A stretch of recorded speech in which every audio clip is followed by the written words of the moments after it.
precious, and they were obsessed by it, much like how humans are obsessed with our resources. There may have been rituals and technologies built around them. I will touch upon this later, but around this time we have also established another theme, which is a time of day. It's an overarching theme to help tell the story. And we knew we wanted to start the game on an island before starting the journey into the sky. And with the help of a time of day theme, we overlaid the concept of dawn as additional theme. I tried to imagine a dock that these people built to carry things into the sky, and then I tried to imagine being a player arriving here. What does it feel like? What does it look like? Leaving the island, entering the cloud world, and the time of day has progressed then into daytime. And then the time of day continues to progress through the journey, imagining how the ruins would change, what look different. By then, we have learned quite a bit about these people and the flow. We're starting to get the feel for it, and we're now diving into figuring out what really happened to these people. What's the history? One disclaimer is that these things I'm showing, and these are ideas that led to what it is Sky today, and it's not the official lore of the Sky. This is preliminary ideas, just so you know. People needed these resources to survive, but nature also needs them to sustain the cycle of life. With the resources, eventually people develops technology and gains power, and they prosper. But conflict with nature escalates. And eventually there was a war, and it incurred a heavy sacrifice. You might recognize some similarity in what you see here in the sketch with what we see in the game. This concept certainly became a base for what it is known as a golden wasteland today. There was also a concept of an oracle who predicted this war, who then prepared an evacuation plan for their people. Players were never meant to see this in full glimpse, but I was hoping to leave some hints behind about this gigantic ship that they built to evacuate their people, like Noah's Ark, and continue to brainstorm many ideas, mainly trying to imagine a story that made sense for players to take a leap into the storm. I do want to preserve the mystery of what we decided for the final story of the game, so I will not go into too much detail here, but just sharing some more brainstorm sketches about the ancestral history. And then you might have recognized some similarities in the characters shown in these preliminary sketches with the spirits in the game and elders in the game. Let me talk a little more about the exploration that led to the design of our elders. We are talking about stories now, but don't forget that we are making a game. It's an experience. Characters we introduce in the game has to have a significance in the player's experience. Prototyped in the game, we came to realize that we needed a strong beat after each major sections of the game, like how we fight bosses at the end of the levels. So the original idea of our so-called quote-unquote boss was some sort of guardians that presented challenges to the players before they could move on to the next level. We concepted different ideas about a character that could provide interesting gameplay along with an evocative story. We knew that we needed multiple of these guardians across the game, and wanted to give them different characteristics to each. I was looking at different myths and stories about gods and guardians, and learned that we often use animals as a way to represent different characteristics of unique gods. So I also tried to find various animals, creatures that represented the emotion of each of the levels, and tried to convert them into different characters. Designing different animals is fun, but it's also very costly to do, so I had to imagine another version where animals are more of a symbolism that was left in statues, but the characters themselves are more of a spirits that appeared in more of a human form and human scale. This sparked some inspiration for imagining figures that are cursed, Each presents a challenge to the player, and their characteristic was represented by missing body parts. Not sure if you can recognize, but these are what eventually becomes Elders of the Isle and Elder of Prairie. Here are ideas for Guardians for Rain and Sunset, eventually becomes Elder of Forest and Elders of Valley. Having all these characters also helped spark an idea of unifying them as a group. This concept made me imagine them as a royal family of some sort, and they used to be together, but now they are separate, and the mystery is to be discovered by players. Royal family made us think that we need a king, which would make sense to appear at the end. Distributing them across the game and breaking them into levels helped us organize the flow and the story of the game. Some more ideation in 3D prototypes. You can see how they evolve and progress into what we know of them today. Again, a disclaimer that the story behind these characters I'm sharing here are preliminary ones, and I'm not explaining the official lore of the game. So now that we have a structure of the world, the creatures, characters, and the quote-unquote bosses, it is time to assemble them together into one game.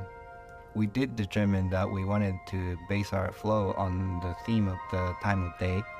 We associated different emotions across 6 different times as dawn, day, rain, sunset, dusk, and night, and associated colors and shape languages to each. We then applied an emotional curve inspired by a hero's journey and designed a flow for the experience, associated by levels and characters at each stage. We then put everything together to test the flow of the game, a story of a player waking up on an island, finding ways into the sky, uncovering mysteries of the lost civilization, and then eventually ascending to a space for an overview effect. You might think we have figured out pretty much everything at this point, but that's not true. Devil's in the detail. I will share only some of the different iterations we have made on each of these levels. Dawn, we knew it would start on the island, but there was still some idea of mixing a mirage of the modern world to make this initial level give a strong sense of threshold. We played with the idea of leaving our world to enter the realm sky. More ideation of the isle. We had versions where you rowed a boat to enter the sky realm. The concept of the boat was debated until pretty late in the phase. The shapes of the clouds at this level was also iterated a lot. A giant wall of clouds to fly over, or a hole in the clouds to penetrate through. This level has been, by far the most iterated level. We have explored so many ways to lead up into the sky. Next up is Prairie. We used to call these realms by the time of day until pretty late. Many of us, including myself, still reference these levels by the time of day. These concepts by Tom helped us determine the color of the terrain in the sky. We wanted to reference biomes from high altitude. Here a concept of bird's nest. This is pretty close to what we see in our game today in Prairie. We have settled on round and soft shape language because of the secondary layered theme of a human life. This is the second stage after the birth. It's the childhood stage, so we wanted everything to be round and soft. Pretty close to what we know of Prairie today, but at one point we wanted players to go through a cave before coming out to see the blue sky to contrast the open, vast feel of the sky. You can see here in the sketches some preliminary versions of the gates that led to different levels, or shrines that helped you change dresses you wear. And then forest, we needed emotional curve that dips down a bit, so we added rain as another time of day. Rain was another tricky level. This was probably the most iterated level after dawn. We tried enchanted forest feel. We also tried this level to be to have an elder who seduces you. We also tried to make this level like puzzles or mazes. trying to visualize complexity of the adolescence as, the human life theme. This is the third level. After childhood, you became adolescence. There's a mixed emotion. This is a time of the life where your emotion is really complicated. So we tried to also represent that visually. Another important aspect of this level was introduction of industrialization. The third layer of the story was civilization, story of the civilization. So after the civilization has lived in harmony with nature, they start the industrialization. Early concept of the temple shows the dark stone penetrating through the building, and the interior of the temple is also looking very different. After the rain is sunset, emotion raises to a peak. We wanted the gameplay to be more dynamic here, most dynamic. It represents the peak of your life when everything is exciting. This concept by Tom really captured the emotion we wanted for this level. The peak of mountains penetrating through the clouds also became base for our starting area of the Valley of Triumph. Civilization was also at its peak, so this was meant to be most decorative and rich in materials. Many of the concepts here became the base for the key areas in this level. Can you recognize them? After a peak, there's a fall. Dusk was aligned with the midlife crisis for the human life theme, or the post-apocalyptic theme time for the civilization theme.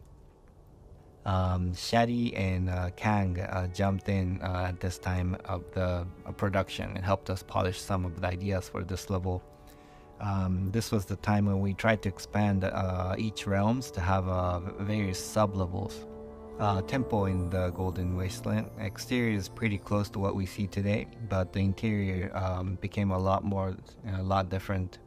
Night is a vault of knowledge. Visual inspiration of this realm was a library and the ethereal dream. Following the arc of the civilization, this is supposed to be most advanced, but we didn't want to make this to feel too technological. Instead, we wanted the whole experience to feel more like a dream or magic, so Jackie did this concept to capture the dreamlike quality of the realm. Some early concept of the shelves and the quote-unquote books. We designed a lantern to be the device that recorded memories, concept done by Tom. And the early prototype of the end of this realm was more like a planetarium, a place where you meet the oracle to hear about the history and to hear about your own destination as a player. Storm is the final realm. This is the moment of death, and we wanted to visualize the lowest low moments of the game. At one point, we were considering that the storm realm is black and white. Tom captured the feeling of what it could feel like to be in the midst of a storm, and then tried to approach the Eye of Storm. Then Kang helped added one color, red, into this visual to further enhance the emotion of this realm. At the Eye of Storm, there's a hint of what actually happened in the past. Trevor Stringer concepted the moment before the cataclysm, and Tom painted a version of our representation of darkness. After the death in Storm, you now shoot up into the space. This is a moment of rebirth, the overview effect we wanted to have from the very beginning of the project. For a while, we were going after the idea of the representing the unity of people by a superorganism we called as a megabird. Here's Kang's emotional capture of the moment when everything is coming together. And the evolution of the megabird. If you remember the original sketch done by Genova, we have come far, but I think it's nice to see the original idea kind of stuck around. In the end, we emphasized more on the idea of the stars and constellations, so our megabird became more of a mega constellation. Because there are too many layers of different problems we were solving to consolidate into one experience. I am abbreviating a whole lot of the process that we went through, but I hope you were able to watch how ideas were created and morphed and evolved into what comes Sky today. And then yeah, finally game was released. I was only able to show only some of the 2D concepts, but making of this game really involved the high level concepts of storytelling, game designs, engineering, 3D modeling, sound effects, and music. Literally everything had to come together to form this special game. A spark of inspiration initiated this project. We played and iterated on so many ideas. It was fun to iterate, but sometimes became overwhelming. After each failures, we stood up and yeah, we never gave up. We kept on going. There were times we felt like we really lost our direction, but we continued. I was really not sure if this game would do well, but kept on going, believing that there's something at the core in this game that is worth sharing with the world. And then we broke through, released the game. So many rough edges and unpolished details, but the game was released, and then in the end received by millions of people. Today the game is still alive, and with the support of all the players, including yourself, it is growing and evolving even more. This is the end of my presentation, but I truly believe that the making of Sky was kind of a miracle. I hope seeing the birth and the evolution of the game was interesting to you. I am grateful to say that Sky is much alive still and continuing to change, and I am looking forward to witness how it's going to evolve more through the many years to come. Thank you.